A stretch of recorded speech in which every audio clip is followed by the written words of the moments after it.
Hello, everybody. We are back once again. And by we, I mean myself. And I do have a special guest in the stew today. Ty. Ty is back, baby. Ty is back. We had so much fun recording our last episode we did together, Praying the Caves Away. If you haven't listened to that one yet, go check it out. I think we had fun.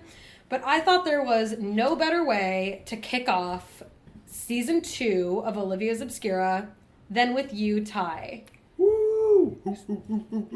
I'm so happy to have you here. How are you feeling? I'm so excited to be back. I'm honored to be launching the season with you. I'm really excited. I thought that it would be a fun entry into season 2 because we're gonna do a bit of a summer media roundup. Music, movies, etc. And I don't know the itinerary today. You don't know the itinerary. Coming in raw. Exactly. So it's been, I haven't released a real episode since I think the end of June.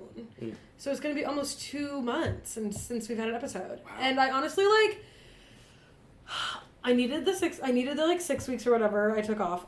I needed that because I needed to regroup. But your own personal summer vacation. Yeah, my own personal summer vacation. But also, I was like, wow, I really do need to get back into doing the podcast because I do have so much stuff to talk about. You love yapping. I love to yap. The agenda, the maps for the season's episodes are extensive. Mm-hmm. So I'm looking forward to that. But yeah, I just thought we'd have a pretty low... here's the thing. Season 2 is really not going to be any different than season 1. I'm just calling it season 2 because I took a break in between. So why not? Exactly. So you can really expect the same exact thing that you've been listening to for the past 9 months or whatever. Just better. And just more, better and newer. And newer and more fresh and more funky. But I thought, today we're just going to keep it real Olivia Obscura style, loose agenda, unstructured. We're going to... Stream of consciousness. Yeah, we're going to goof and gab and we're going to have a good time. So, Ty, do you have any new business that you want to bring to the table? Do you have anything that you need to say that you've been holding on to? You need to get off your chest, off your desk? Nope. Okay, good. I'm ready to get into it. All right, well then let's get into new business then. The first thing that I obviously want to discuss with you is that we saw 2 movies over the weekend. Yes. We saw Trap, and then we saw Twisters. Correct. Back to back. Double feature, baby. Back to back, moved from one theater to the other, and watched them in that order. And I'd seen... Okay, so when you are listening to this episode, listener... you will have not heard the episode that I recorded with Montana and Zach, but we did talk about Twisters in that episode too, so you can look forward to more Twisters discussion in the future, because I had seen it with Montana and Zach the week before you and I went to see it, but I actually am really glad that I've seen it twice because I really have metabolized it. Absolutely. And I really am dying to know... Okay, let's end, because we saw Twisters second, so let's discuss Twisters second. Hi, Adam. Oh, he's so cute. Adam just jumped up on Ty's chest. I'm taking a picture so I can put it on the Instagram. That is literally so cute. He's ridiculous. He's being such a little baby. He loves to rub Ty's little, chin He likes my beard hairs. He loves it. He's so cute. I can't. But we can't have him up on me right now. So I first want to talk about Trap because we were super excited for this movie. I'd been seeing trailers. You showed me this trailer when it came out and I was like, fuck, that looks so good. And Montana also was like, oh my god, that's one of the best movie trailers I've seen in a long time. And I agree, the trailer was so good. It looked new and fresh and a twist on something that we've kind of seen similar before. Just kind of in reverse, where you know the killer first. Okay, so first of all, spoilers. If you don't want spoilers, whatever.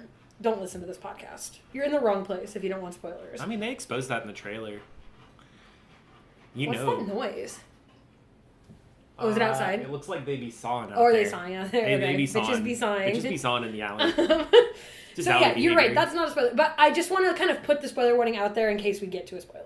Sure. Because I'm gonna hash it out. Yes, we're gonna go through. We'll work it out in the remix. Okay? We'll work it out in the remix. We're gonna work it out in the remix. But I This was an M. Night Shyamalan movie. Yes, an M. Night Shyamalan production. And those movies are really hit or miss for me. They are. M. Night, I liked, really the only one that I can think of that I'm like, I fucked with that movie very heavy was Split. Yeah, so I actually was in a decent movie discussion about this recently, and we were trying to break down why Who are you talking to? Flops. My dad and my sister. Okay, I'm interested to hear your thoughts. We kind of landed on this thing that, like, M. Night really bases his movies around, like, the payoffs. And we think that M. Night is actually a bad director, like, overall. And that the only reason Split was so good is because James McAvoy is as good of an actor as he is. And Anya Taylor-Joy is as good of an actor as she is. And I think Haley Lu Richardson was in that as well, maybe? She was as well, yeah. Yeah, like, that was a lot of good, like, a great cast. And it was a good concept. And so, we actually think M. Night sucks, but I like his movies anyway, weirdly. I don't know what it is.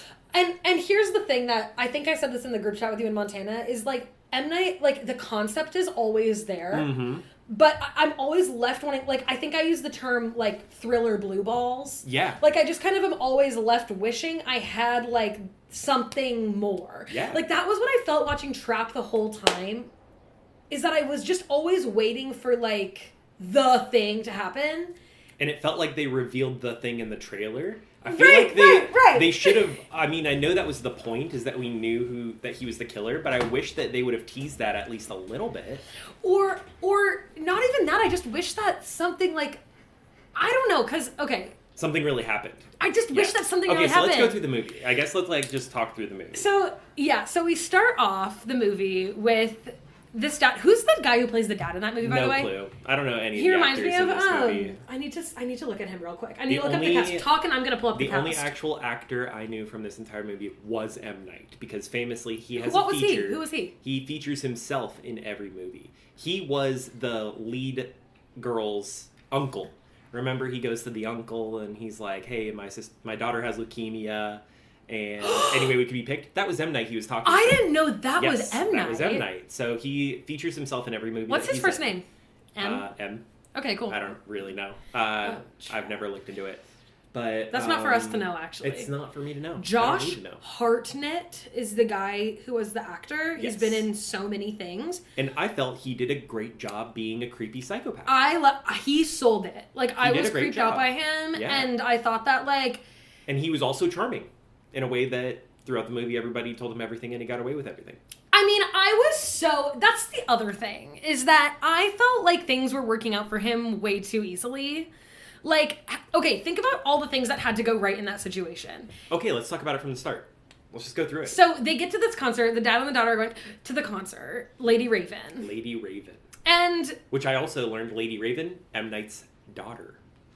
That's his real daughter. That's his real daughter. I thought that she was good. I liked her. She was great. I thought that I liked the character. I liked Lady Raven. I agree. Anyway, so basically it's like an hour and 45-minute movie. It's not a very long runtime. Perfect time, actually. And I genuinely think that the first, what is it, like maybe hour, takes place in the arena, like in the concert.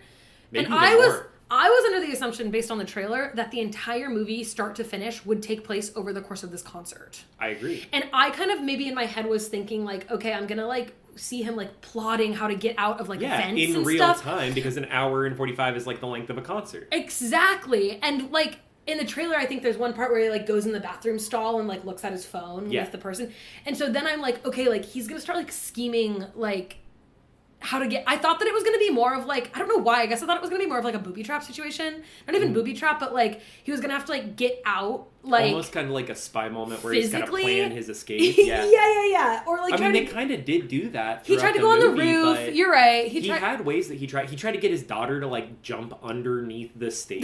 That was weird. When they opened the hatch and the rapper came out of it... Came out of the floor, yeah. I couldn't believe that they didn't close it back up right away. I was like, how is there even a chance to... Yeah. Like, I feel like someone would have noticed these two people there'd be crawling into the ground. security are surrounding that. Yeah. So, but whatever, that's past the point. Also, I fucking wanted him to jump in there. Yeah. And leave his daughter. Yep. Okay. Sorry, I'm just, like, yapping around because I haven't synthesized this movie yet. It's okay. This might be a long episode. We're only 9 minutes in, so we're making good time. No, we're but great. What was I... Wait, were you going to say... Because I forgot what I was going to say. Yeah, but so I just keep talking, it'll come back to me. Yeah, where we kind of started with that last, thought process is, like, we thought it was going to be this really cool, like, he tries to plot his way out and he executes it or doesn't execute and he gets caught. That's kind of where my brain was going. That's what I was thinking, the climax of the movie, the ending of the movie is him getting caught, probably. Yes. But it's not. He, like, for the first, like, hour of the movie, he does kind of try to do these really weird plans to get out. And his daughter even, like, acknowledges that the plans are really weird. She's like, you're acting weird. Because he was acting weird. And he kept leaving. Yeah. And I was like... And to me, it, like, kept getting repetitive. It got too repetitive. He kept trying, like, and also... But it didn't show him, like, plotting to get out. It showed him, like, trying to get out with his daughter and make it look natural. But it didn't look natural. It didn't look natural. And they kind of, like, called to that in a way that was interesting. But I don't know. It felt just, like, very M. Night, just very drawn out with no real, like, payoff for those moments. Exactly. You know, it was kind of like... And then at the end, he got out by, like, revealing himself. And being like, I am the killer, and if you don't let me out, I'm going to kill this person.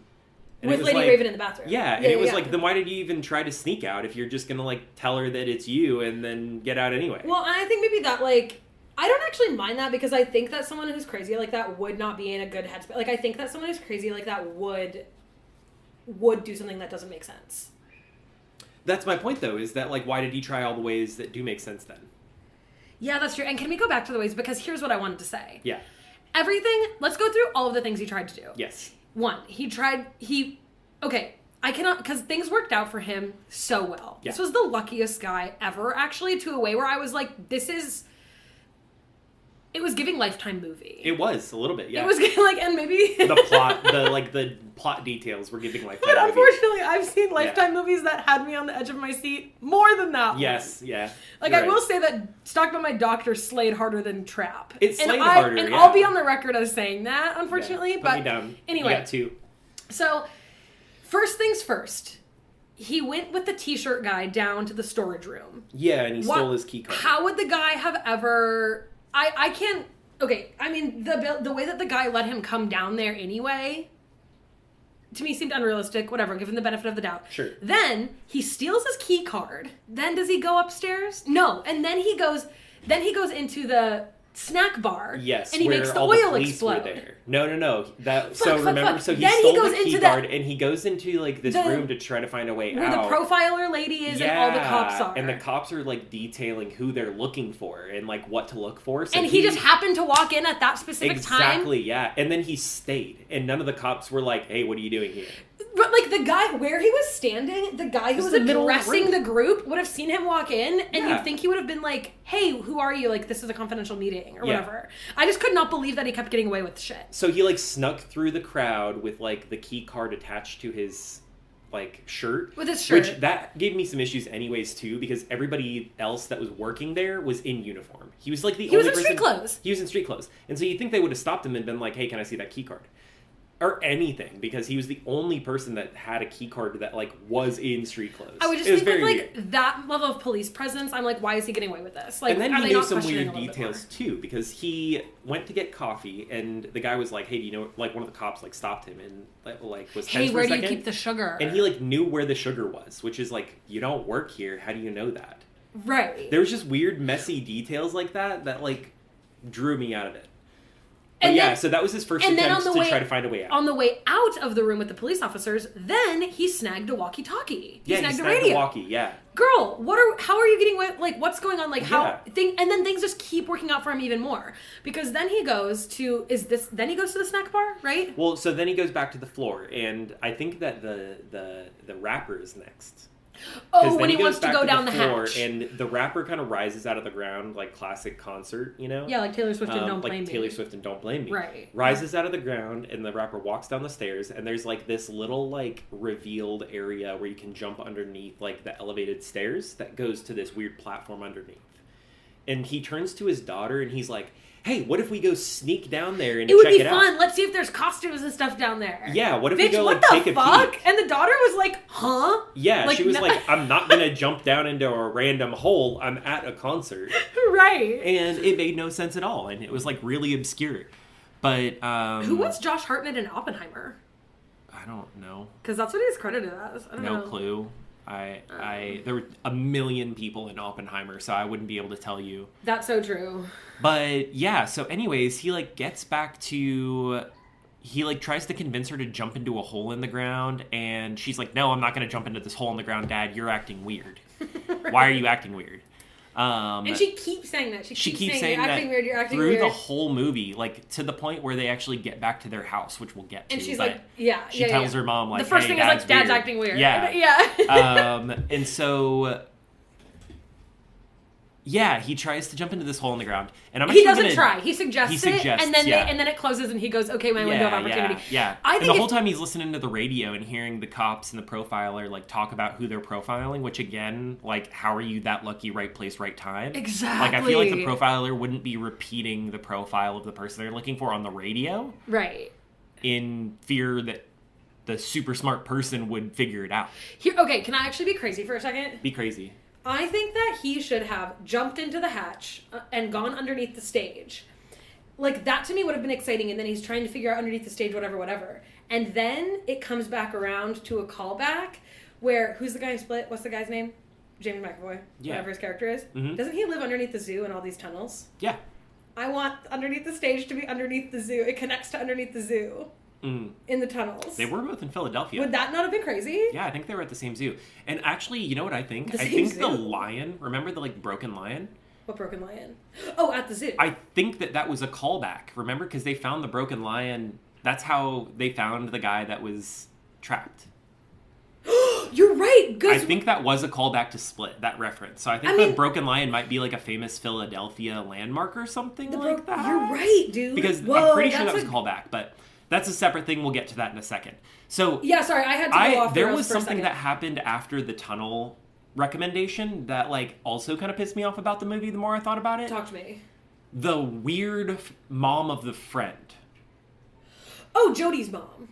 Yeah, so the story goes what was the point of that whole thing? That's what I was going to say. So there's this weird like character that they keep referencing. Every time he goes to try to find a way out, he runs into this girl who's the mom of one of the daughter's classmates. The daughter's friends. Ex-friends. Yeah, like there's a falling out that they like describe, and like they're like 12. Yeah, like, they're like 12, 15. They're being mean to her. It's two kids. Friends who are being mean to the daughter. Yeah, but they keep showing the mom of the kid talking to the dad of the kid. Cooper. They keep showing Jody and Cooper talking? Jody's mom. I don't know her name. Yeah, I don't know her name. But she kept referencing Jody as the kid. Yes, but it was really weird because they kept having them interact for no pay when he was trying to escape only. And then the only like payoff for that whole storyline was that eventually the daughter gets to go on the stage and then the Jody's kid gets pissed. mad. Yeah. But like that's where it ends. What was the point of that storyline? What was the point of the altercation? They don't ever reference that after that moment happens. I think it's happens. because they had to set it up as a reason as to why the dad and daughter were at the concert together. But they could have left that out, and I would have never questioned a dad taking his daughter to a concert alone. No, the kid was clearly like a Lady Raven fan. She's like 12. Makes that out through the whole movie. They're singing Lady Raven on the way there. She's wearing a Lady Raven shirt. When you're 12, you have to go to a concert with your parents. That's how it works. Like, I would have never thought it was weird that she was going alone with her dad. That's what you do when you're 12. And so there was this whole extra plot line about, like, her having this fallout with a friend, and, like, it kind of need to happen. It went nowhere, yeah. The whole, like, plot line just kind of, like, was like, okay, and that happened. And then it didn't reference back at all. And so it was, like, really odd, but, like, whatever. So, yeah, the next way that he tries to escape, I think, is...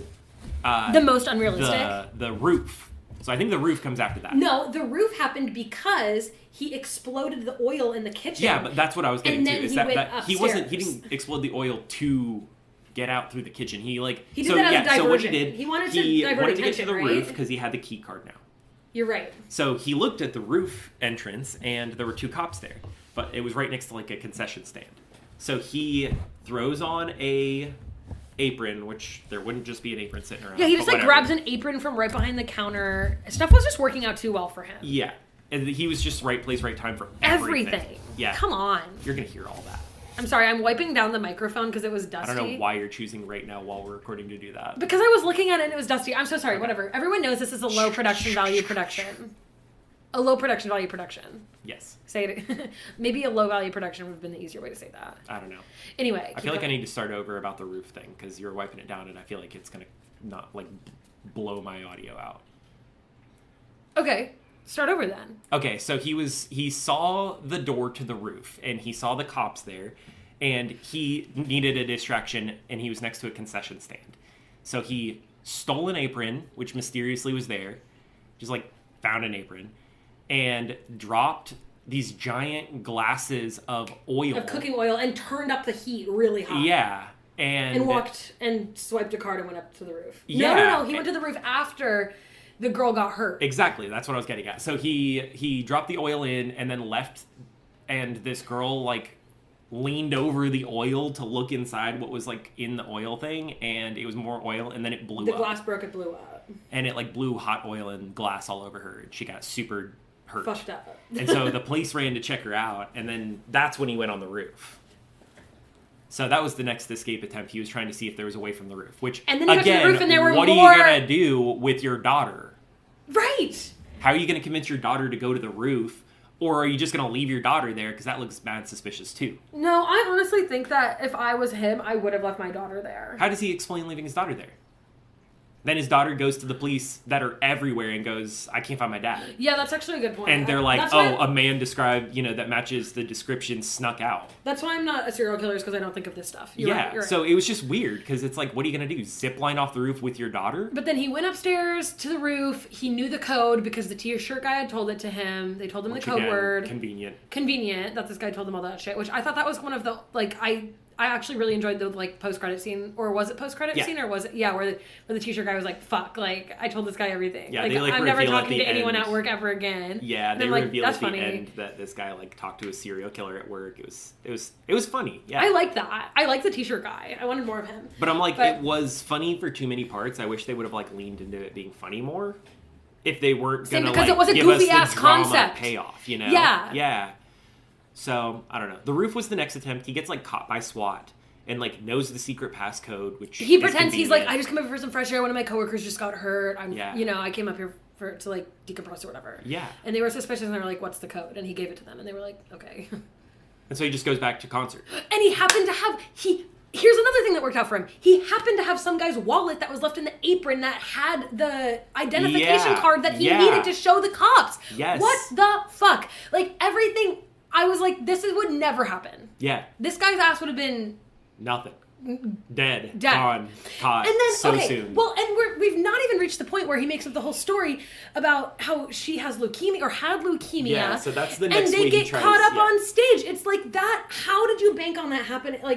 I don't know. Yeah, so he goes, that part, he goes back to the concert and joins his daughter again. He goes and his daughter is like, we left out another way he tries to get out. What? So remember there was a break in between the concert and they were changing sets? Does that happen? I've never been to a concert where they just intermission halfway. There's not an intermission. I've seen them change sets, but you stay there. To the Eras tour, the set changed. The set changed and it was part, and you watched it. And you sat there. It was part of the story. And it changed in 10 minutes, maybe max. The one that was long was the one where she was in the box during the red set. That was the longest one. And that was fast. It was not an intermission. I've never been to a concert where they're everyone leave. Intermission way before all those other attempts. I think this was actually his first attempt. When they go originally and look for the t-shirt. So he goes and he sees this girl who's clearly drunk standing by the stairs. You're right. And he walks over in the middle of the crowd and pushes her down the stairs. And then he was to the crowd, he was like, "Oh, she's drunk and she fell." And the police came over to help her out. And then he was like, "Oh, hey, what if we sneak out of the concert? What if we go outside?" Yeah. And it's why? We're at the concert and this show's about to start again. Why would we go out? And the daughter said that. Daughter's like, "You're weird. What are you doing?" And then cops showed up and blocked the door, and then all that other stuff happened after that. Right. That was his first attempt out, though. Was pushing that lady down the stairs. You're right. I forgot about that. Yeah.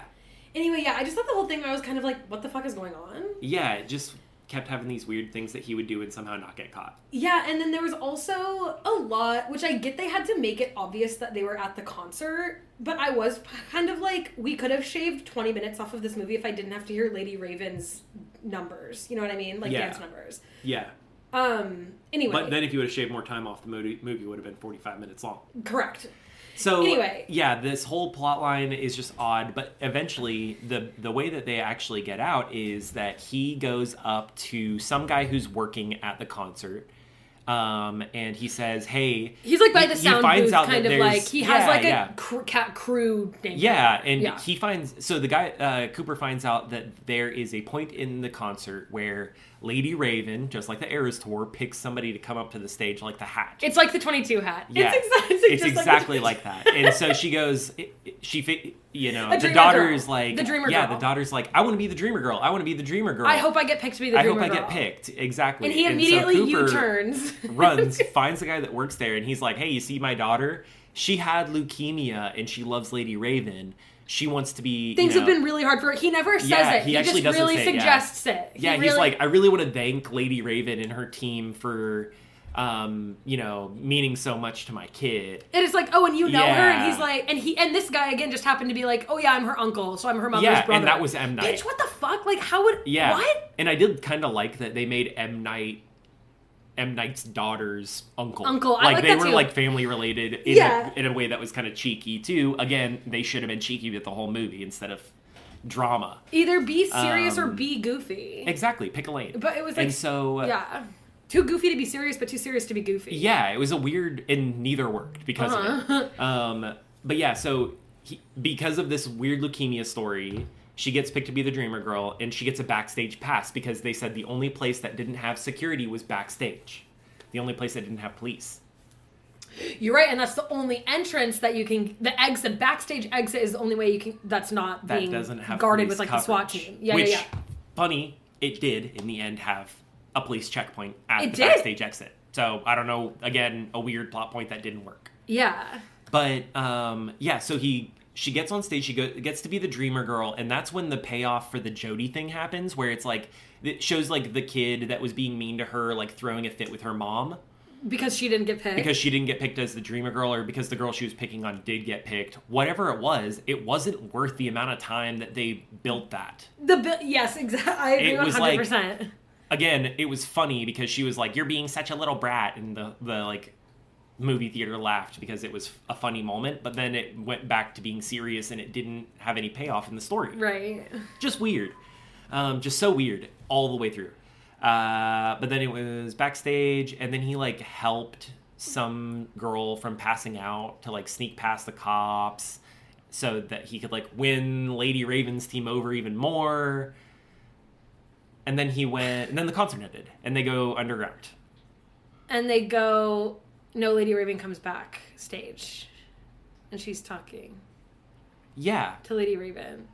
And and here's the other thing, is that they were getting this special treatment, obviously, because, like, she allegedly had leukemia, which he made up, right? He made up. 100%. How, at no point during that, did no one say something like, to the kid, like Lady Raven, or the stagehand, or whoever was handling her, was like, oh, like, you've been through so much, or something, like, something to allude to the fact... There was so much... He did say that. So when he first went up to M. Knight's... daughter. No, when he first went up to M. Knight's character, he was like, she survived leukemia, and she doesn't want anyone to know because she doesn't want to be the cancer girl.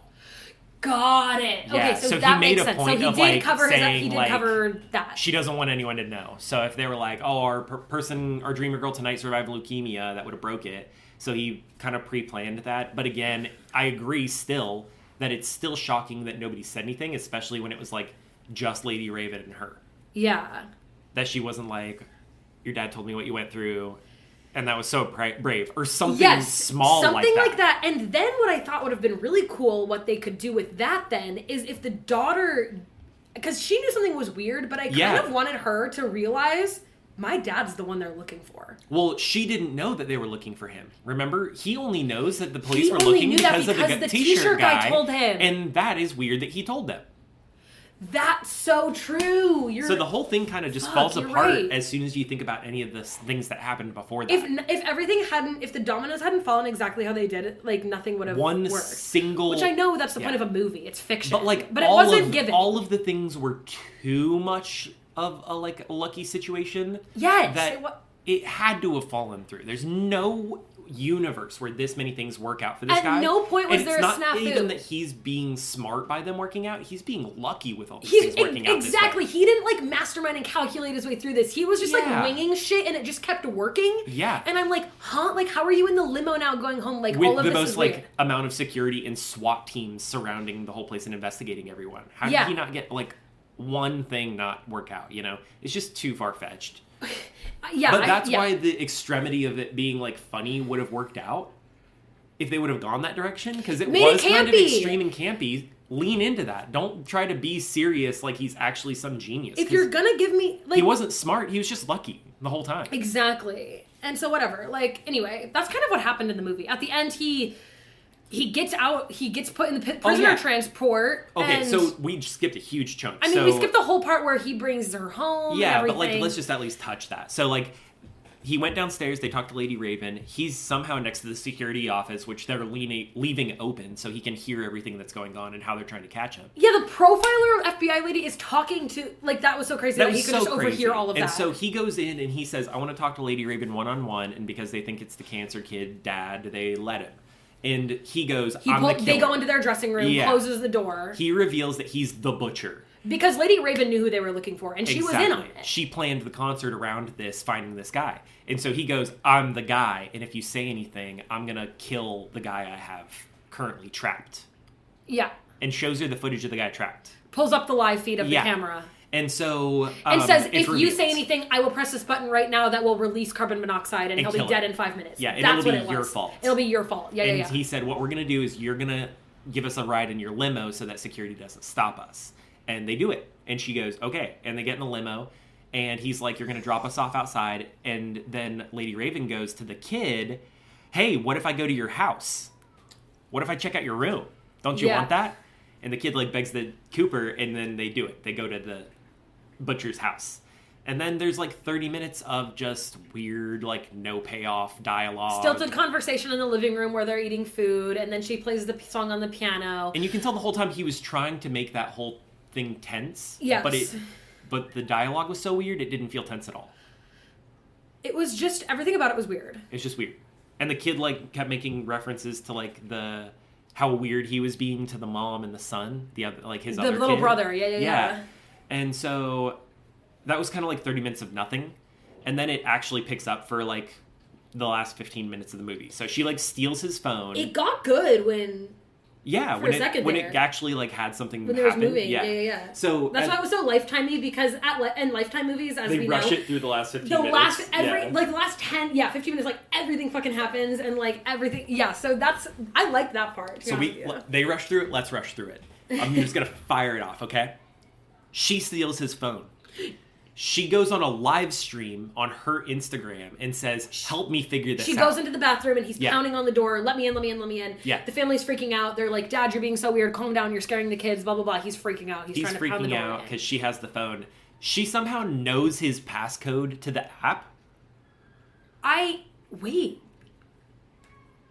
Did she watch him do it before? That's just weird. That would never happen. It would never happen. She wouldn't know the passcode to the phone and the passcode to the video app that shows the guy that's being trapped. A fucking serial killer would have that shit locked down. Locked the fuck down. If you were a real fucking good serial killer, you'd have a separate phone that you do all your serial killer shit on. You'd hide the app. You wouldn't even have that app on your personal phone. 100%. That's the truth right there. 100%. So it was another far-fetched thing. But she steals the phone. She goes on live stream. They somehow, on live stream, figure out where he's being held, where the victim is being held by the butcher. I don't know how. It's so far-fetched. Somebody goes to the house and lets him out. Again, you'd think that the serial killer would have that house locked with a bolt lock. People wouldn't be able to just sneak in and I want to know how that happened. How did they manage to get him out? Show me that. They don't show it. They just jump. That could have been an interesting part of the movie, but they just let it happen off screen. You're having, as the viewer of this movie, you're having to accept so many things just because. Blindly. Correct. And so we don't even know that he gets revealed until eventually Cooper gets into the bathroom. He has a key. He unlocks the bathroom and he takes his phone back. He opens the phone and the guy got out. It just wouldn't happen that quickly. There's just no way. So he can't kill him anymore, and like things are starting to crumble for him. And he says to Lady Raven, like, you're coming with me because like you're screwed. And Lady Raven got the police called to the house. And so he goes to escape with Lady Raven, and then he starts to freak out because his kids have finally realized he is the butcher. And they like block him from getting out, and Lady Raven escapes. And then the police get called, but somehow he sneaks out again. Remember, there's a weird tunnel. He sneaks out through the pantry. There's a tunnel in the pantry. There's a tunnel in the pantry that goes to the neighbors. He sneaks out. But then he disguises himself as a SWAT officer. How did he get the SWAT officer outfit? Like, where did he get all of that fucking shit? He had a bulletproof vest on and a helmet. How did he get all that stuff? He disguises himself as a SWAT officer. I'm just going to rapid fire through the rest of the movie because it happens so fast. He gets his SWAT officer outfit.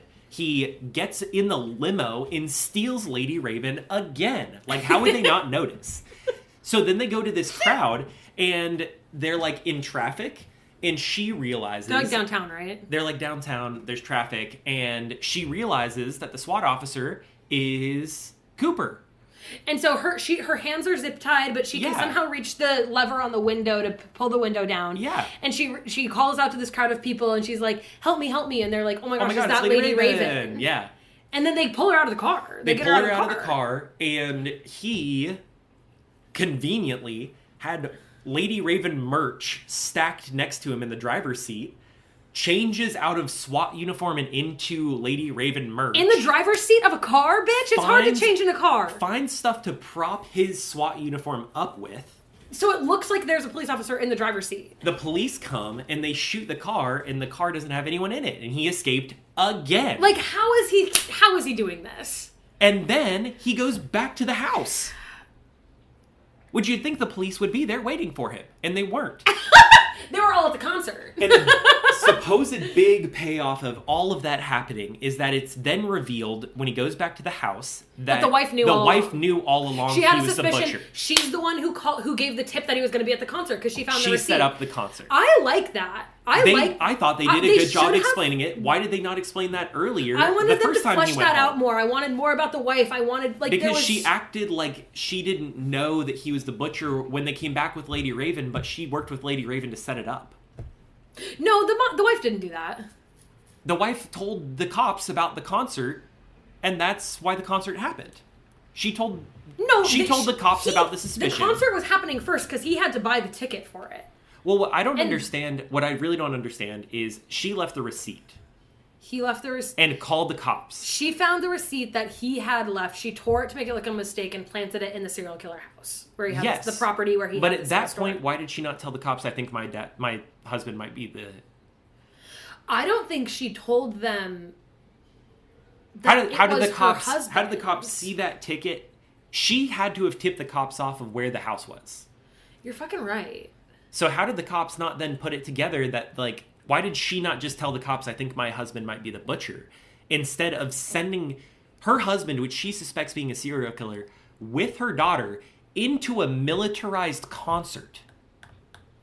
That seems way more dangerous. So, like, that whole plotline doesn't even make sense, even though it's interesting.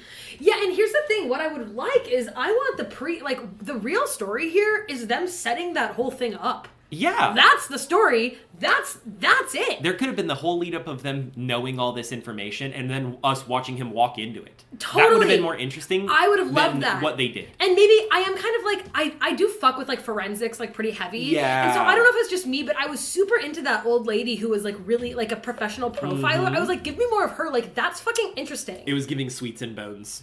Okay. All my Bones heads out there will know that reference. Anyways. So the weird like payoff of this movie is that she knows, she figures out his stash of drugs and drugs him, and then the police catch him because he's drugged and he tries to escape. She drugged the pie. She drugged the pie.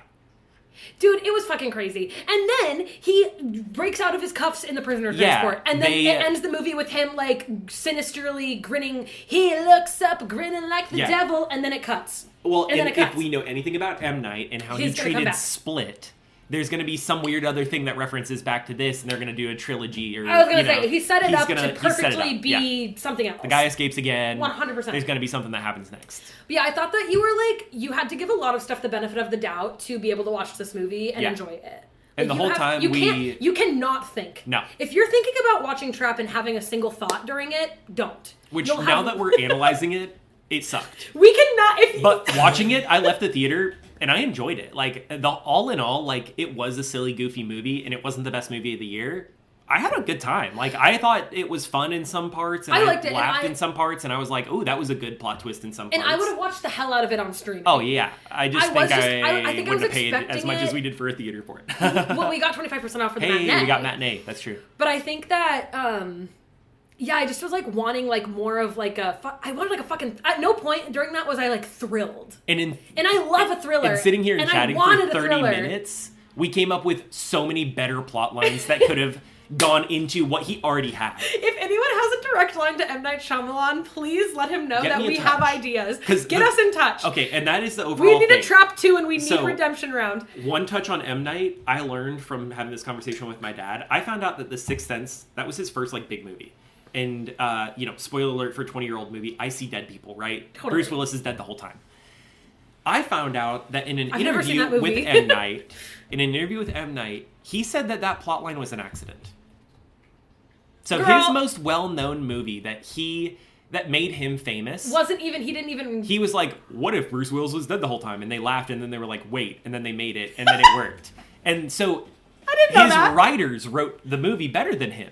The movie that he had written was just about this guy who was a forensic, who was taking care of this kid, and then the kid can see ghosts, but Bruce Willis wasn't dead. And so they changed it last minute, which, I heard that and went, okay, so that means that, M. Night sucks. Because he didn't write the movie. Because the things that make his movies interesting, somebody else does. If it's up to him, he would have had a more boring movie. Yeah, dude. And so I'm like, he just needs some decent writers to come in and proofread and make small changes to what he already has, because he has the concepts. The concepts are pretty good. Yeah, dude. Almost always. Signs was fantastic. I thought, the concept behind a lot of his, creepy movies are really interesting. I was, stoked. The one that I was, freaking stoked for was The Beach That Makes You Old, but the movie itself did not do it. Oh, is that what it's called? It's called Old. We watched it sitting in this here room. And again, and I was interesting concept. What the fuck is this movie? They almost did a good job. They almost did a good job.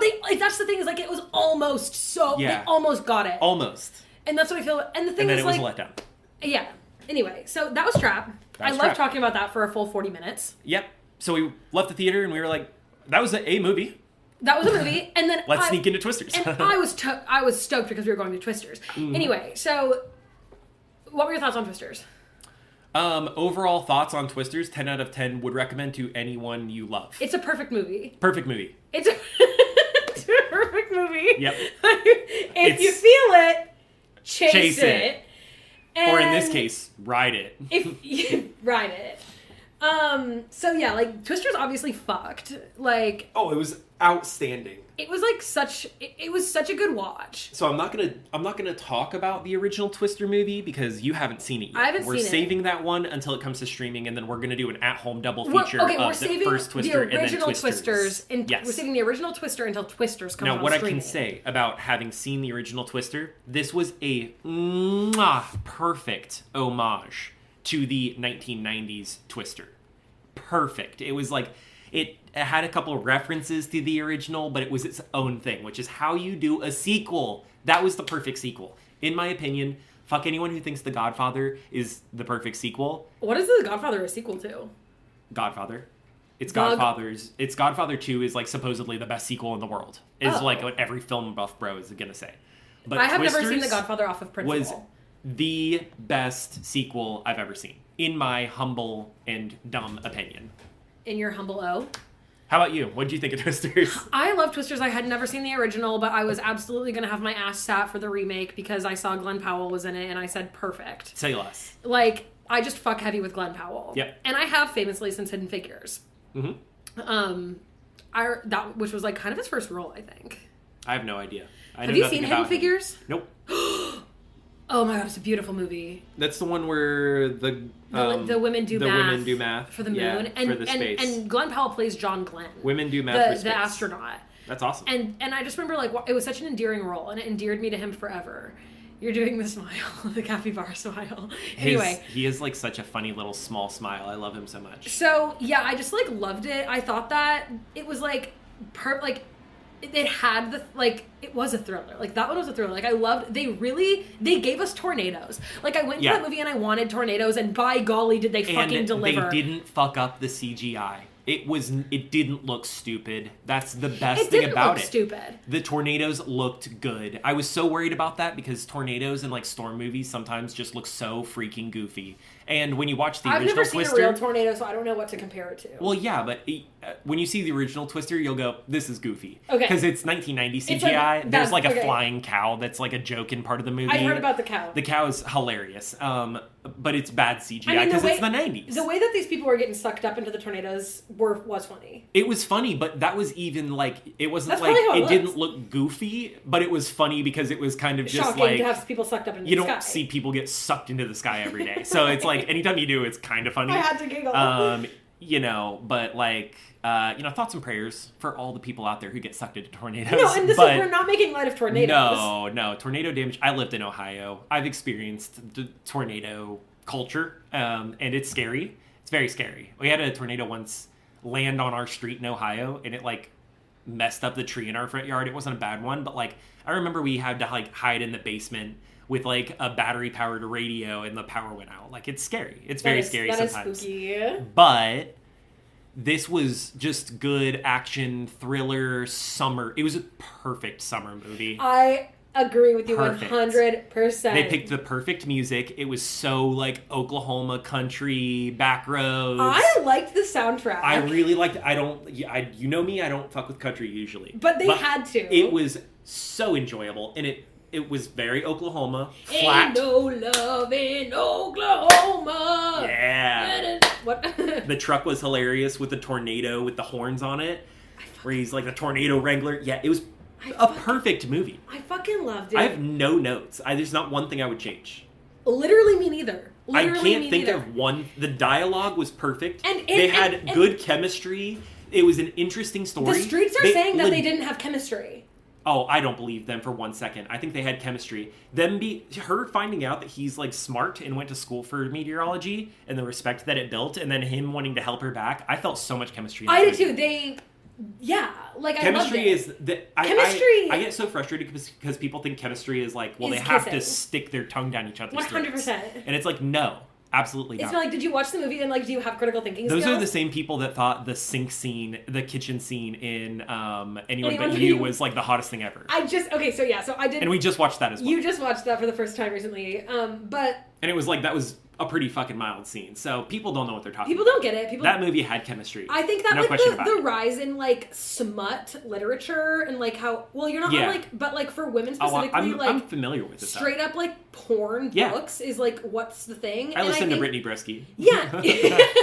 And that girl loves her smut. And that is like ruining people's ability to like decipher subtle chemistry and tension without like fucking. Yes. I'm like, you guys are brain rotted. They can't detach it from it being sexual. 100%. Explicitly sexual. Yeah, and or like to me, like I loved when like he had spent the night at the mom's house, and then he was getting in his truck to go home in the rain, and she ran out in the rain and was like, "So you told me you could get the new model going?" I was like. It was that's giving like good. Like, that's like giving good stuff. It was stuff. really giving like the tornado version of like The Notebook. Well, yeah. And here's the other thing. Rain scene. They didn't like it was a movie about tornadoes. I didn't need them to be in love. No, I actually loved the fact that she just kind of like wanted to hang out with tornadoes. Well, and she like kind of didn't give a fuck. Both of these men were like falling at her feet, and she was like, "I'm trying to get this tornado. I'm trying to get information to help people." And I like that. Yeah, let the bitch. Her only personality was tornadoes. Her job was tornado. Be a philanthropist. Literally, yeah. I like that there was never a kiss scene too. I agree with you on that one. I liked it, and they apparently shot one, but there wasn't one included. Is what you said. Can I show it to you right now? Yeah, I'd love to. Okay, can I go over one thing that like really connected his chemistry in my head that people may be like looking over? like when they were like as a group, the Tornado Wranglers, and what was the other company called that she was like working with or consulting for?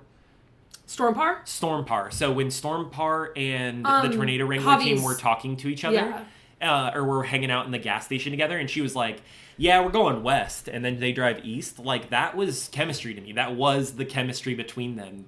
They were like kind of ragging at each other, and like that felt like chemistry to me. Like when she kept trying to like push him off the track and he kept showing up anyways, like, and he would like pull up next to her and have that little Glenn Powell smile looking at her while they were driving side by side. I was like, that was chemistry. What are people talking about? They just like don't get it. They don't get it. They don't fucking get it. And also it is so true that you could put Glenn Powell in a like padded room and he would have chemistry with the pads in the room. Yeah. Like 100%. He's like so that's the guy. Like I'm so glad we're having like a Glennaissance right now. Yeah. Because like that's a leading man. Yeah, it is. He has a great personality. He has a great rapport. He is like shines in everything he's in every late night interview. Like he is like, thank God men are back. Let me throw it out. Let me throw something out here for you. A question for you, if you will. Shoot. What is the big difference between someone like him and someone like Chris Evans? Because I don't get Chris Evans. I don't know why people think he's hot. I don't either. I've actually kind of like... And here's the thing is like... What is the difference between them? Because I think Glenn Powell is like one of the hottest men out there right now, but I think it's just he's got a goofy smile and he's got like kind of like a funny charm about him. Well, that's the thing. He's got that like Texas charm. Like he's just like a Southern boy. You know what I mean? Like, and he's got. I think it's just a personality thing. Like I do think some people are just more magnetic than others. It's just a magnetism. I think it's a magnetism. Yeah. I really do. I think that like I do think so. Yeah. I think that someone like Glenn Powell was always going to be famous. Yeah, that's a good point. But here's the kiss scene. Charisma takes you a long way. It's like it's a good kiss.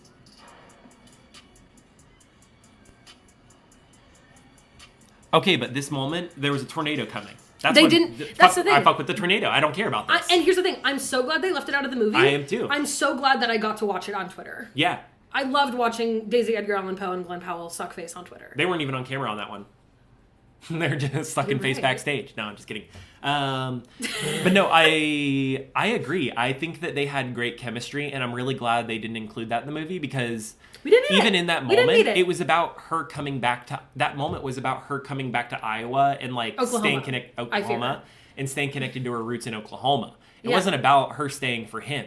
She was staying for the tornadoes. They turned around. The next scene is... them walking out of the airport. Well, but after that, remember, she's taking pictures, and Ben is like, I'm going to wrap the story, and the story was about her.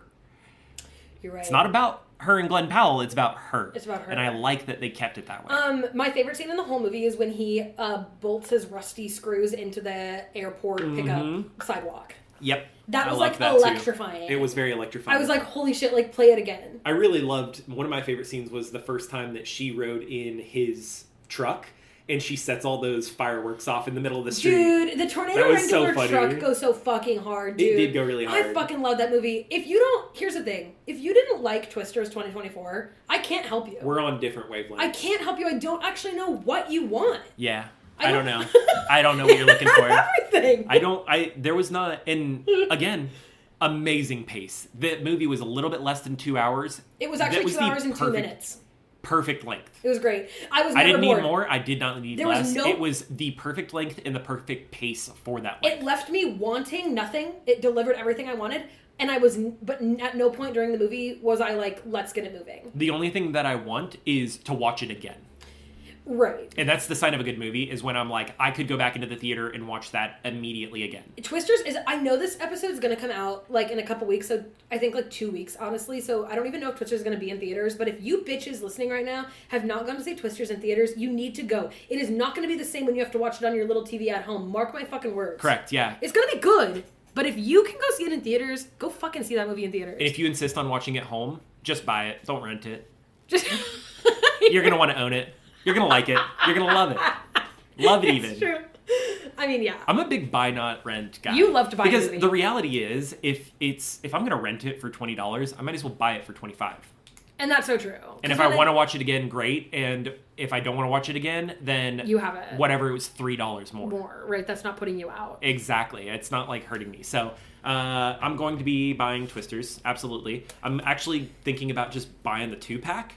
because you know that they're going to do a bundle with the first and second. Twisters is the original Twister is on Hulu right now. You can stream it right now. Exactly, right now. Oh. You know, when it comes out and they're going to like rent Twisters, I guarantee they're going to make it so they're going to paywall the first one immediately so that you have to rent or buy the set.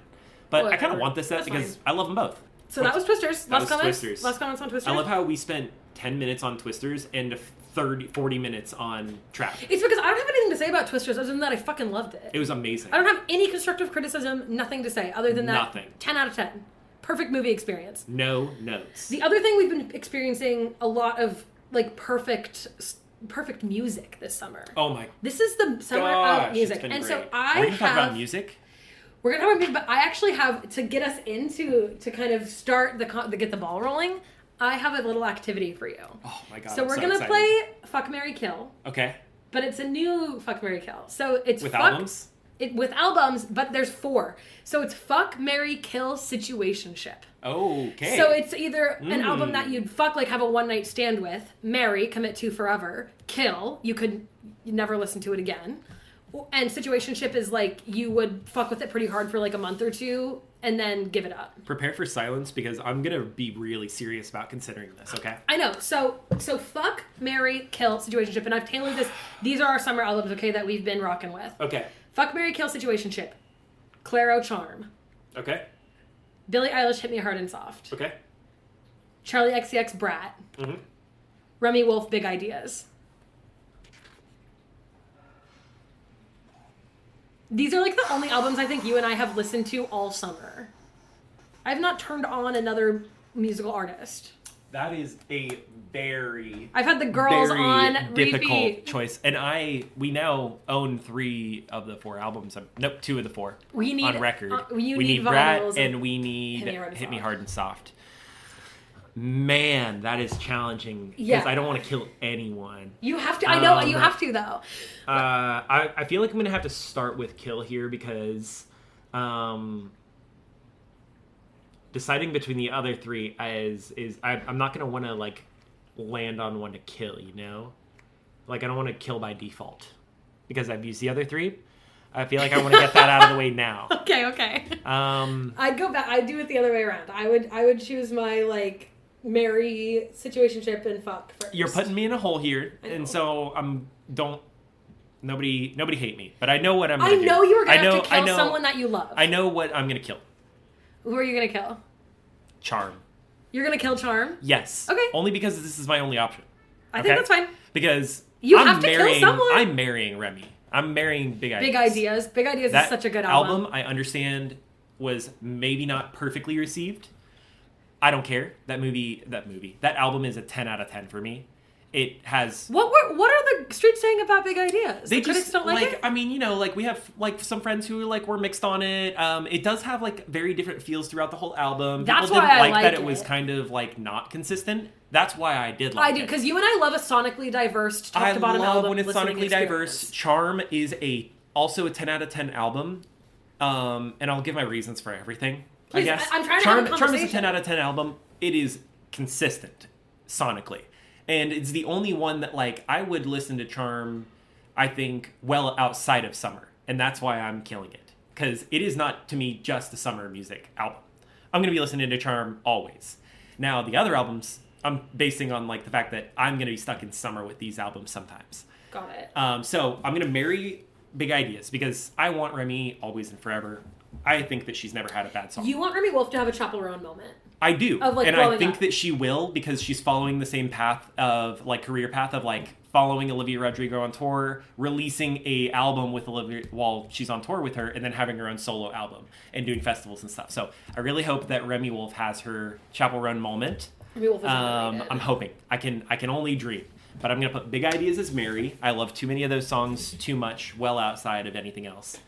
That's a no skip. That's a no skip for me. I would shuffle that album, play it in order, listen to it on repeat all day if I could. What's your favorite Big Ideas song right now? Big Ideas, my favorite Big Ideas song. That's hard because it changes right now, every time I listen to it. Right now. Yeah, right That's now. Why I know. specify. It changes like every single time I listen to that album. So I think that my favorite right now, I would have to say that Toro is my favorite. That's such a fucking good song. It's just always, every time I listen to Tora, that song makes me want to jump up and down and dance around and do a little happy dance. I really wish that the same people that did that Chaperone dance night would do a Remy Wolf dance night. I'd be shaking my ass. Remy Wolf dance night. We need that so bad. Should we throw one? That would be awesome. Should we rent a bar? I'm going to learn how to DJ just to make my own Remy Wolf dance night. Well, when we went to the Chaperone dance night, she wasn't DJing. She just had a track list. You don't need any skills. Yeah, but she transitioned. That's fair. That's something. We can learn. You gotta learn, yeah. Okay, so I would marry big ideas. I'd kill charm. I am going to situationship, hit me hard and soft, and I'm gonna fuck Brat. Okay. I love Brat. Brat makes me feel so different than any other album I've ever felt. That's it. But I could see myself being locked to Brat being a summer album for me. So I think that might be a one-night stand for me. I don't know how long-term that one's going to last for me because it's so different than my normal musical listen day-to-day. That's the thing is, like, we don't usually sit down and listen to hyperpop. I don't usually listen to hyperpop or electronic. Yeah. I'm not a big electronic guy. I enjoy it in bursts. But, yeah, that's going to be my thing there. And situationship for Hit Me Hard and Soft. I think that one is more like phases for me, you know what I mean? Like a situationship. Phases and stages in life. That's what that kind of hits for me. Like, I really enjoyed her earlier stuff, but I enjoy it for bursts of time. I don't enjoy it always, and when I do enjoy it a lot. Like, I'm really deep back into that album right now. What, Hit Me Hard and Soft? Yeah, but when those other 3 albums came out, I didn't listen to Hit Me Hard and Soft, any of the songs on there, one single time. Yeah. So it fits into that situationship category for me, I think. That's really smart. Yeah. Wow. So that's where I'm at. I don't want to kill Charm because I have never been like a big Clairo fan. Like, I've never been like a super fan. I like her music, but like never was like as deep as I was into one of her albums. And that album made me want to go back and listen to other albums. But there's no way I'm killing any of those other albums. That's fair. So it had to be her. Do you want to hear mine? Please. Okay, so I am going to actually marry Charm. Yep. Because that is an album, and you said it best, like, it's so consistent. Like, it does just feel like when I put those songs on, like, I've been playing it at the sun on my skin. I've been playing it at work, and like usually I'm only allowed to play like lo-fi, like ambient music, but I'm like, I genuinely think that Clairo like Charm fits into like the ambient music category. I do too. And there's not a single explicit song on there. Yep. So I've just been shuffling the album, and multiple people have been like, I like this. Yeah. And I'm like, yeah, bitch. I showed it to my mom, and my mom really liked it. It's good, and like it's just like comforting, and like I love it. Like I can tell that this album is gonna like swaddle me and cradle me. Yes. It's going to be an album you can listen to. That's what I was saying. Like, this is hard because it's a summer album list. Totally. This is not a summer album to me. This is a forever album. But it came out in the summer. It's going to be forever tied with me to summer 2024. Correct, yeah, because we're having that wave right now. We're having that wave. We're having election year pop, as I like to call it. Yeah, recession pop. Recession pop, yeah, whatever you want to call it. It's a rare recession and election year pop combined, so the music's especially good. Yeah, you're right. So I'm marrying Charm because I want to commit to that album for the long haul, and I can tell I'm going to. I understand that. I'm going to. And I even respect it, even though I couldn't do it. Yeah, and that's fair. I mean, I don't want to kill any of these either. No, I hear you. But I have to. Yep. I am going to... It's the only hard decision of this, I actually feel. I'm going to situationship Brat. Oh, okay. Because you said that too, right? No, I said fuck Brat. You said fuck Brat. So I'm going to situationship Brat. But I think you're going to do it for the same reason I did Billy. Of like, I can see myself forgetting about this album in a couple months, not listening to it at all. And then coming back next summer. And then coming back at some other point in time and being like, I need to listen to 365. Yeah. Like... And the thing I love, I will be coming back to Brat. You know what I mean? I'm still listening. I have listened to Brat all day today. You came home to me listening to Brat today. I came home to you listening. So I'm not like done with Brat yet, without a doubt. It's still summer. It's still summer, and like, yeah, like I'm bumping that. You know what I mean? Like, yeah, maybe November 7th. Maybe November 7th. The day after Election Day. If Kamala wins, though, it's going to be Brat. Oh, yeah. We're actually having a Brat winter. Coconut. Anyway, yeah, so what did I say? I'm going to situationship Brat. Yep. I am going to fuck... Are you looking at my agenda? I have some stuff we're not going to get to on here. No, I'm just looking at the 4 albums. So don't let that dissuade you or get you off track. No, I'm looking at the albums. I am going to fuck Big Ideas. Uh-huh. And unfortunately, I'm going to kill Hit Me Hard and Soft. I actually saw that coming for you. Because and here's the thing. I listen to 2 songs all the time. Diner. I listen to The Diner, and I listen to Birds of a Feather. Yeah. And those 2 songs are perfect, amazing, no notes. The whole album is good, but I find myself, I don't go back to it. Magnetically pulled I'm to not those like songs. pulled to Yeah. I'm really, but I fuck with The Diner, which Yeah. I've talked about ad nauseum on this podcast. I fucking love that song. I agree with you. I think it's one of the best. I don't get why other people don't fuck with The Diner. It's a sleeper song. It's a sleeper on the album for sure. It's sure. one of the best. Yeah, I agree. I think it's because, maybe I already said this, but I like a fictionalized kind of song like that. I like that. I don't know why. I like it when she was, it was like this character, you know, that's similar to like one of your favorite Taylor Swift songs, like Vigilante shit. Yeah, no, I think I did it, but he just can't prove You're it. right. Yeah. Song's got a clear story, What's and that your song favorite called? album. I mean, isn't like folklore based off of? It's all fictionalized, right? The folklore love triangle is. Yeah. So But you love that as well. Nobody No Crime is on, Evermore though. Anyway, not important. That's fine, but she can write fictionally more than one and song. so I in an do album. like it when people like kind of But you embody love like that, a yeah. character of sorts, and like The Diner just delivers. It Like did. I love how she's like entering the mind space of like someone who's stalking her. Like I just think it's really cool. And I told like, you about love the phone it. number at the end, right? Yeah, dude. Yeah, I love it. Such a fun little detail. I called it on air. Yeah. I think, but You did. That's right. Yeah. So I love, but I have to kill that album because I just don't go back to any song other than Birds of a Feather. And no other albums by Billie either. And I have historically not been a Billie girl. Mm-hmm. And it's funny because ideologically, I really fuck with Billie Eilish. Yeah. There's something about the entirety of her musical catalog where I don't really... Just doesn't connect It just with you. doesn't connect, but Yeah. like I do like... If you asked me if I was a Billie Eilish fan, I would say yes. Yeah. If you asked me why, I wouldn't know. Yeah, I like some of her songs. Yeah. I think that Billie also, like, this was the first album that she really, I heard a couple people say this, she really fucking sang. She did not whisper. She didn't. She actually sang this album. She did sing. She, like, you can tell she clearly did, like, vocal training because, like, she hits some very unique sounds with her voice that she's never done. Like, Birds of a Feather was the loudest I've ever heard her. I mean, Birds of a Feather is so and is so beautiful. It's so I'm like beautiful. getting chills her voice thinking is about beautiful. it. And like for me, like it connects a lot to those electronic things about Brat that are really connecting for me this summer. With that one French titled song that ends in like the club banger. Whatever. Yeah. Isn't it like dun, dun, dun, dun, dun, dun, dun, dun, dun, dun, I dun. love the that. ending of that song is so like tickles my I like brain. that song because it's like a secret double song. And Chihiro also is like such like a swelling moment for me. I just love that song. Yeah.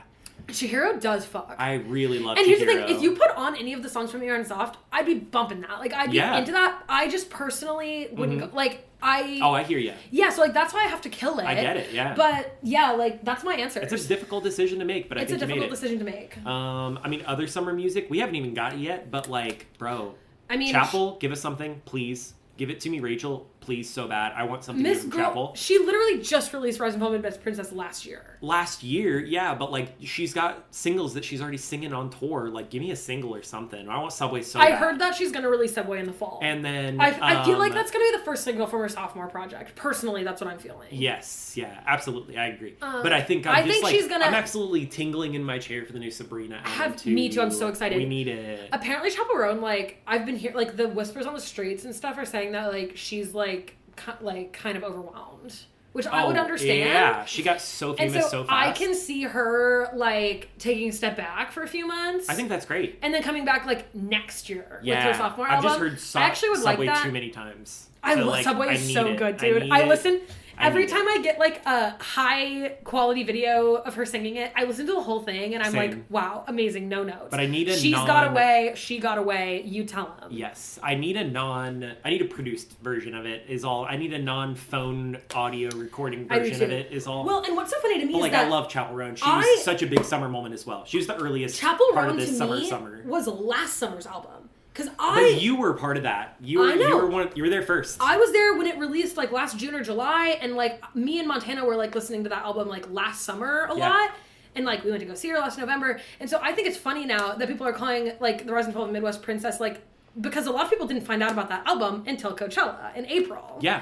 And so that's, like, their this summer album. Well, that's the Olivia Rodrigo launching her into fame pipeline. I don't think Olivia Rodrigo did that. She did. She went around. That is how she got her, like, statistically, her, like, streams and stuff started really launching when she started opening for Olivia Rodrigo. But what happened was she got the chance to go to Coachella. So she ditched the rest of Olivia's tour, started playing all these festival lineups, and I think Coachella was her biggest. Yeah, that was her biggest, but that's the only reason that was like a cultural phenomenon when she was at Coachella. That's just my connection with Remy, is I want Remy to have that same... I'm going to say... I want big ideas. I don't think that Olivia Rodrigo has the power to launch people into fame like that. I don't know, man. Olivia Rodrigo? I don't know if I agree with you. I don't know if I agree. A Tay daughter? Yeah. A Tay daughter cannot have her own daughters yet. Do you know what a Tay daughter is? Yes. Okay. Like, there has to be... There's no live daughters yet. Look, I just think that Olivia Rodrigo, she's selling out stadiums. Like, she's not selling out Eras Tour stadiums, but she's going and selling out arenas and stadiums on tour. Her tour is massive, and it is absolutely... I mean, you can say what you want. It didn't alone launch Chaperone. Not saying that. Storm. But it was a perfect storm, and I want to see that storm happen again. Well, and we need... I just want that same trajectory. Unfortunately, I kind of want to gatekeep Remy Wolf, though. I don't. And that's where we differ. Yeah. I don't want to gatekeep any artists. She's already big enough that, like, nobody's listening to me. I'm not making it that big of an influence on Remy Wolf's No, 100%. fans. 100%. But, dude, Remy Wolf just slaps. She's just so good. And we're going to see her in October. I know. And I'm so excited. I'm extremely excited. I cannot wait. I'm going to dance my fucking head off. Yep. From the nosebleeds. I'm going to dance my fucking head off. Well, you know that I love the nosebleeds. You do. I fuck with the nosebleeds. And the Greek is awesome. I'm they have so these excited to go to the Greek theater. Screens that are like we're going to be like right there. But I'm so excited. It's going to be a really, really fun show. I'm super excited. I've heard she's amazing live. I mean, I heard her singing on Jimmy Kimmel, I think. Yeah. And dude, those vocals are fucking nuts. Like, she was singing Soup, and I was like, bitch, what the fuck? Like, what's going on? Yeah. And I found out that Remy Wolf got her start on American Idol, weirdly enough. Yeah, that is weird. Like, she disappeared. Yeah, she disappeared. Like, I guess she didn't. I don't blame someone for not wanting to be on American Idol. They'll fuck you over and chew you up and spit you out. But lock you into all kinds of crazy deals in Vegas and shit. Yeah, holy shit. But yeah, anyway. I guess that's our summer music lineup. Do we have any other summer music that we've been listening to? Like, is there any other summer music that I left out? You know, I just did those 4 albums because that's kind of like, those are like canon to like our kind of summer we're having. But I'm pulling up my Spotify right now. I haven't. It's kind of boy music for me. There's not been like a lot. Like those are like really the girl hits, but the boy music has been hitting too. I'm a sucker for Dana and Alden, which also known as Gucci Pineapple. That's a his like jazz group. They just dropped a new album and it's like fantastic. Childish Gambino dropped in my opinion, his best album. I think it's like... That's his last Childish Gambino project. Yeah, he said that about the last one, though. So, we'll see. I read this interview with him where him saying, like, he has nothing left to give with Childish Gambino. It wasn't fulfilling anymore. Yep, he said that about his last album. Okay. I think it'd be kind of cool to end off, like, the Childish Gambino project with the album and the movie. Yeah. And then totally switch projects. Like, I think that would kind of slap. I agree. Love that. I think it'd be cool. Glass Animals dropped a new album. Huge letdown. It was not good. Glass Animals dropped a new album? It's called I Love You So Fucking Much. And there's, like, 2 songs on it that are good. But everything else just sounds like, kind of just like a boring repeat. You know what dropped previous that I haven't listened to yet? What's that? Is Stampede. I haven't either. Yeah, that'd be good. Orville Peck. Was that song that I sent you from him a single from that album? Death Valley High? Yeah. 100%. So then that's a good sign because I loved that song. Well, it's an album of duets. So every single song. I'm going to pull it up right now. Yeah, let's talk through it. We have Orville Peck and Willie Nelson. They did a cover of Cowboys Are Frequently Secretly Fond of Each Other. Yes. I did not know that was part of that album. The Hurtin' Kind, because he released a couple singles, so that was one of them. The Hurtin' Kind with Midland. Do you know Midland? I've never heard of them before. Midland? M-I-D-L-A-N? No. Saturday Night's All Right for Fighting with Elton John. Back at Your Door with Debbie Dawson, Chemical Sunset with Allison Russell, Death Valley High with Beck, How Far Will We Take It with Noah Cyrus, which I've listened to that song. I do like that song a lot. I think that Noah Cyrus has a really nice voice. I like her. Miénteme with Boo Quaron. Papa Was a Rodeo with Molly Tuttle and the Golden Highway. Midnight Ride with Kylie Minogue fucks. That's like kind of got a disco vibe. Like if you remember, there's like so many. Oh, he has a Nathaniel Rateliff track on here. I don't know. I don't think I know one of those people that you said other than Beck. That's okay. You don't know Elton John? Well, I know Elton John, obviously. You don't know Kylie Minogue? She was kind of like a 90s girl. No. But yeah, anyway, so I have to listen to Stampede because I have to study up. We're going to see him also in October. Yep. So like a week or something after Remy, or maybe a few days after Remy. It's soon after Remy. I think we're going, I don't know. Anyway, so that's kind of what's up. Anything else that you thought of? Anything else you need to get off your chest? No, I mean, I was like rocking off your agenda today. Is there anything else in the agenda we haven't hit? I mean, the only thing that I had on the agenda was actually because you mentioned Bones earlier, obviously. Yeah. And the other night when you were like, holy shit, like, did you know that there's an episode where Armie Hammer plays a cannibalistic murderer? And I was like, no. Yeah, he plays like this weird like soccer player character from like 2013. And he's a cannibal. Yeah. Which is so insane. Like, I think it's really weird when people who are fucked up like that choose to play characters that are them. Well, I think I know what it is, and I'm gonna armchair psychology. Can you talk to me? Because I don't know shit about Bones. I don't know shit about Armie Hammer. Sure, yeah. But I just say don't know shit about either of them either. But I look at shows like You. Right? With Chris D'Elia. That's immediately what I thought of was that Chris D'Elia played himself in that show. You know what I think it is? It's a classic. It's the same. Like throw him off my scent. Hey, like if I do this, they'll never guess. Weird connection back to Trap. But people who are like narcissists and egomaniacs have ego. And That's they like true. Want to like show off. You know what I mean? So I think it's an ego thing. Would be my guess. I would 100% is that like they are like, well, people will never suspect me of doing this thing, so I'm just gonna do it on main, and then it comes out later that they actually do it, and that's why they were so good at acting about doing it. Yeah, you're right. That is like it is such a narcissist thing, though.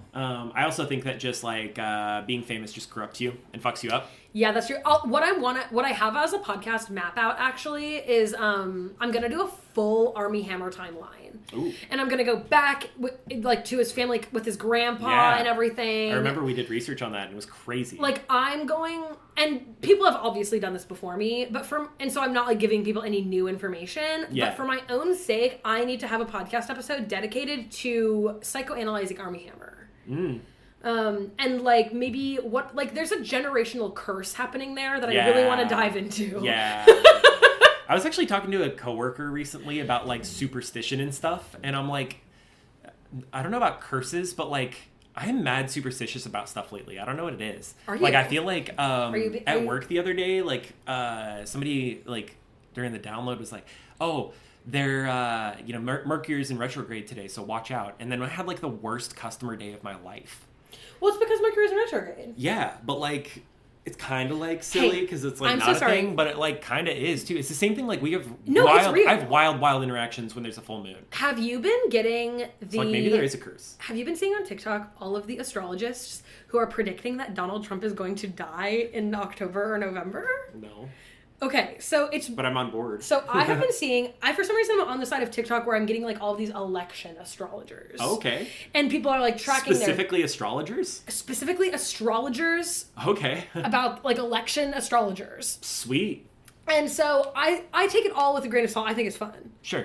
And it is fun. It's fun. And so they're like going through like Kamala's houses or whatever, like whatever house she's in, like is like stuff is like open or whatever in November, blah, blah, blah.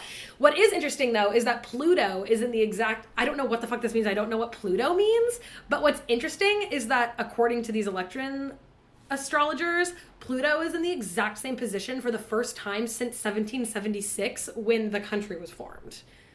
And Pluto... So okay. I think that's interesting. So they think it's going to be like, this election's going to be like a reform of the country Perhaps. again? But what all of them have been saying, like even prior to Joe Biden dropping out of the race, was that they were all like, I'm kind of seeing, like, nothing for Donald Trump at the end of, like, in November. Like, they're all just, like, I see nothing. Like, I see nothing. I see everything nothing. Everything kind of passes. Like, it's just... And that is, like... And people are, like... So what does that mean? And they're like, we don't see anything for him. Like, it could mean he drops out of the race, or it could mean that he, like, dies. So he either dies or he, like, loses all steam. Apparently there's, like, illness in his chart for this year. Anyway, I love hearing that. The oldest presidential nominee ever has illness in his chart? Not to speak ill of the living, but, like, they're telling me what I do. It's Donald Trump. I'm speaking ill of the living and the dead. Who the fuck cares? Yeah. I love hearing that, personally, on my side of the aisle. Yeah. I'm gonna... Here's the thing. I love astrology when it tells me what I want to hear. Okay. And so I'm rocking with it. Yeah. You know what I mean? I just think it's interesting that, like, separately, all of these astrologers... Because there's something to the planets, you know what I mean? Oh, there's something to it. You were just saying that with the Mercury retrograde, the full moon, whatever. There's something to it, and I'm like, I'm holding out. Yeah. I can't wait to see if Donald Trump drops dead in November. I'm going to be like, those bitches on TikTok knew. They knew. And if that happens, no one can ever tell me shit about astrology ever again. Ever again. I'll be like... It's all true all the time. They never blind miss. Faith.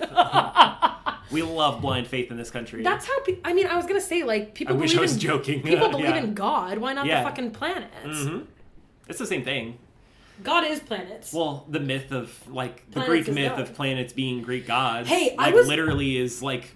It is like a religion. It's just Christianity. And here's what I was thinking. Plus. Okay, this is completely like a sidebar as well. And I'm going to sign off soon because we've been recording for a while. Sounds great. But basically the other day I was watching this TikTok of this mom who was like taking her kids to the Creationist Museum. Have you heard of this? Yes. And I was like, interesting. The one with like the real life-sized ark? Yes. Yeah. And they have a dinosaur, which is interesting. Bill Nye did a tour there.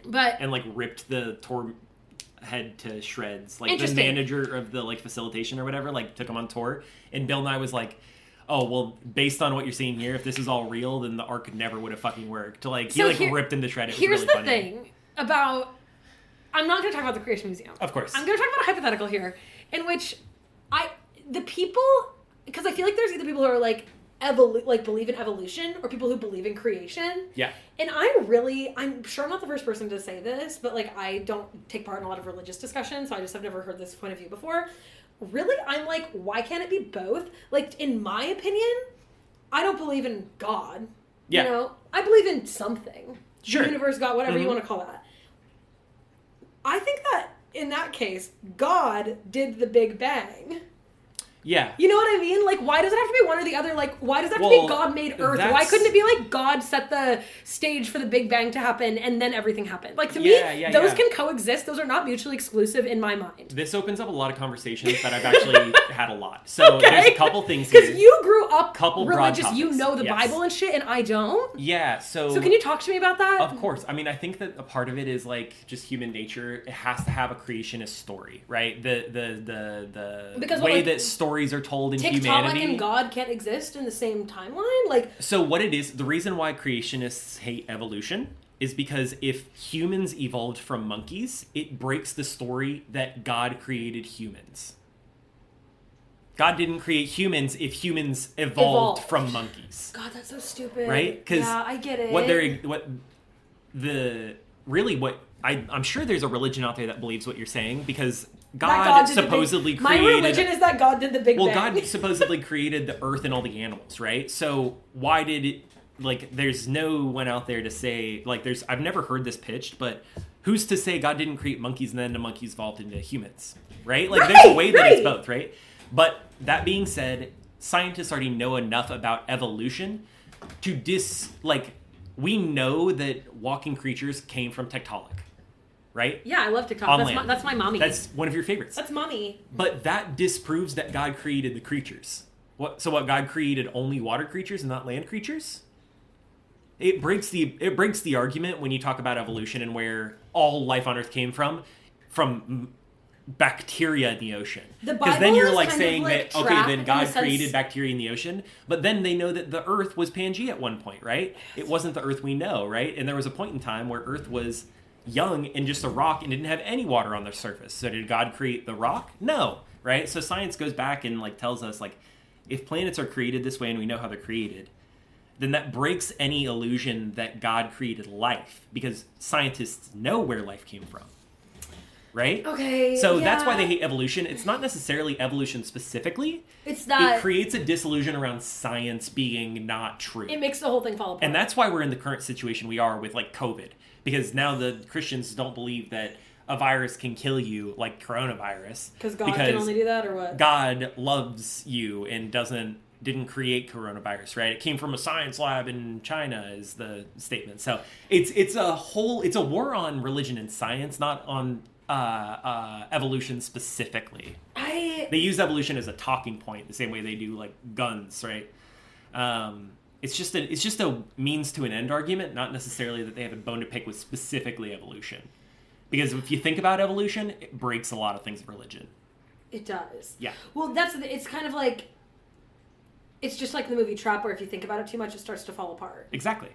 The Bible and that's why I'm not religious anymore, is because I thought about it a lot and asked a lot of questions, and a lot of people said, I don't have an answer, you just have to trust God. And I was like, okay, no then. That motherfucker? I was like, then no. Interesting. What? Okay, my sister gets cancer and I just have to be like, oh, he's good. That's because God wanted that. No, that's not how that works. Scientists, doctors can tell me how she got cancer. They can show me the genes that show that she got cancer. I'm going to believe the thing that I know works, and the surgeons that saved her life the first time and did surgery because of science and their doctorates, you know, like, it's fucking crazy. I'm not going to believe this belief that, like, if I, like, close my eyes and think hard enough, she's going to get better. Yeah, it's interesting. And it broke it all for me. I have this real, like, voyeuristic tendency when it comes to religious people. Like, you see me, like, mainlining Fundy Fridays content. Yeah.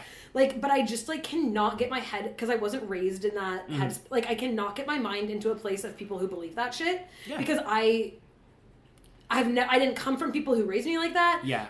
I'm not around people like that. Like, I just don't get it. For me, it was a revelation of ignorance is bliss. It's really easy not to be scared of things when you think that there's a floating being calling all the shots. That's true. And honestly, it makes your life easier. I was going to say, like, yeah. Rock on. Whatever. It's similar to astrology. Make being like, oh, whatever, the stars are aligned that way. That's why it's happening. Instead of, like, being like, it happened because things happen. Totally. I'd say the thing with astrology, though, is that they're not trying to, like astrology doesn't care if gay people get married. Correct, and yeah. No, the blind faith is the same, but not the damage, right? Like I started to go like, oh, hey, it's pretty damaging that you're telling people to not be sad their family died because they're in a better place now. No, it's okay to be sad that your family died. That's fucking That was stupid. My final straw. Lauren got sick, and then I went to church, and somebody else had cancer like it and all died. Happens for a reason, or and whatever. they were like, they're in a better place now, so don't be sad. And I was like, that's so fucked up to tell someone who just lost a family member to not be sad because they're happy now. Like, okay, but I'm not. I'm allowed to be sad. Yeah, that's fucked. And they were like, well, you shouldn't be. And I was like, don't tell me not to be sad. And it kind of like just pulled the thread that broke the whole, the whole thing that everything was built up before. A deconstructed king. Well, it took a lot longer after that, but yeah. Well, yeah. You get there in the end. We got there in the end. And now you're gay. And pretty much. Yeah. Pretty much gay. Deconstruction from Christianity made you gay. Yep. The right-wingers can clip that and put it on their fucking rage bait That'll be TikTok. the talking point for centuries. Yeah, go for it. Anyway, I think we're going to sign off. That was like a really crazy way to end the podcast. I was like, one quick sidebar about the creation of existence. Yep. Peace out. I'm sure everybody wanted to hear my rant on religion. That's why I had you on the podcast. I'm loving this, people with different viewpoints coming on the podcast. It's great. For you, and if you are knowing Christian, things about the Bible. And if you are a Christian out there listening to this podcast, no, they aren't. They are not listening. Then, I don't know, think about it for a little bit and get back to me. Honestly, if you're not hurting anyone else, I don't care. I don't care either. If you're advocating for people's rights to be stripped away, I have an issue. But if you just want to believe in God, I actually think that's chill as hell. I love that gay church up the street in Hillcrest. The gay church in Hillcrest, I'm like, they're doing it right. There you go. They're actually just love. Preach love. I love that. What I love. I have no problem with it. Okay, I'm going to tell the audience, for those who don't know, there's a church in Hillcrest, which is like the gayborhood in San Diego if you're not from here. But they basically did, over Lent, they did an entire series of lectures there about bad theology. Yeah. And their whole thing was that they were giving up bad theology for Lent. And I love that. Like, I love the way they... The tagline for the church is like, all doors are open. Our doors are for everyone. And they have rainbow doors pasted on the front of their church. Like, it's really cute. And I think that that kind of love is what and might they're like save... openly, they're like, this is an affirming church, like an affirming church. Absolutely. And so like, I think it's great. And I actually, after I saw that, have seen 2 other churches in San Diego have the pride flag up in front of their church and say like, our church is open to queer people. And I think that's great. I think it's healing. And I think as long as you're not shoving it down people's throats, I agree. I'm all for it. I'm not going to believe it, but I am happy that you do. And listen, I'm happy you can be Christian, just don't do it in front of me. Keep it in the bedroom. Yeah, exactly. And with that, we're going to... we're going to sign off. Ty, thank you for joining me. No problem. I'm sure I'll have you on again. Yeah. Next time we need to discuss something. It's crazy. It's like we live together. It's like we live together. We can do this anytime we want. I'll have you on again, and you say in our living room that we rent together in the studio. But yeah, I hope everyone enjoyed this first episode of season 2. I will be back next week with a new episode. And I hope you have a good rest of your day. Bye.